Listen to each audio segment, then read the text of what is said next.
Hi everybody, I'm Bree the Plant Lady, and tonight I am managing my 2025 garlic harvest.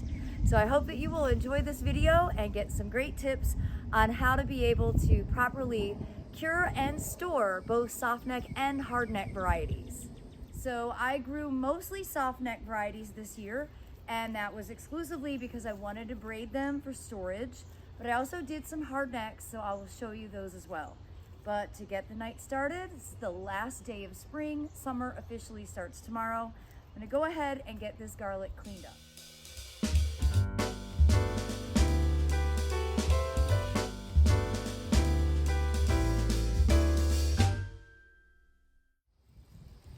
Well, they're not perfect, but they're certainly better than nothing. And I'm gonna go ahead and hang these under the boat shelter so that they'll continue to cure. They will stay out of the sun and rain. They won't bake, which is what is happening in the greenhouse, and they'll have plenty of airflow. And really, they can be eaten at any time, but you'll notice I have a pile here.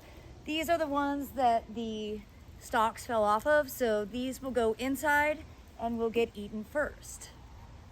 So I have a bunch of hardneck garlics as well, and I have another big pile in the greenhouse. Those just got pulled yesterday and they need to dry out and cure a bit longer. But basically I treat them the same.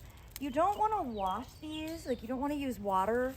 And I just like to clean the stalks up and rip some of the roots off. And I'm not going to try and braid these because you see they're really stiff. They don't braid well at all. Then you end up breaking them.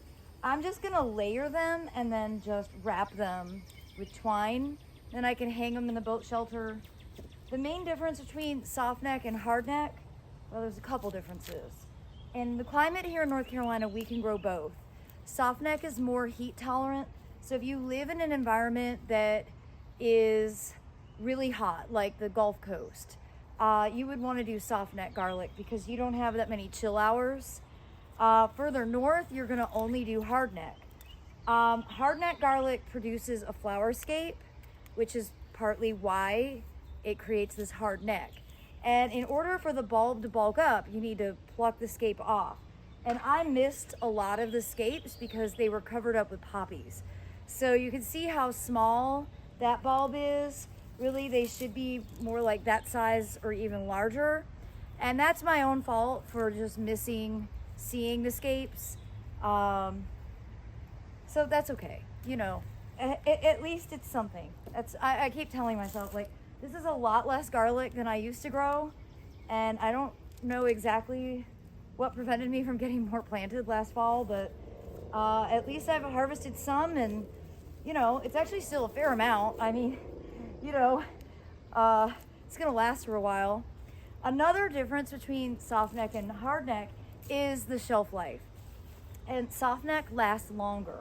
So I want to eat the hardneck first because you really have only like 3 to 6 months before this starts to dry rot. Whereas the softneck garlic is 6 to 9 months. So once it's cured, I'll actually bring everything inside into climate control, and then slowly but surely, we'll just go ahead and eat it all. But I'm going to focus on eating the hardneck first because that goes bad faster. And of course, you can always preserve your garlic. You can, you know, clean it up and freeze it. You can roast it and freeze it. You can dry it and turn it into garlic powder. There's a million different things you can do with it. It's very practical. And you know, the main reason that I like to grow garlic is because when it's planted in the ground, it helps deter voles. And I have a huge vole issue. And that's why I like to plant my garlic right along my bed edges because it helps prevent the voles from eating the roots of everything else that I have growing in the garden. All right. Gonna go ahead and put this back on time lapse and get these all cleaned up.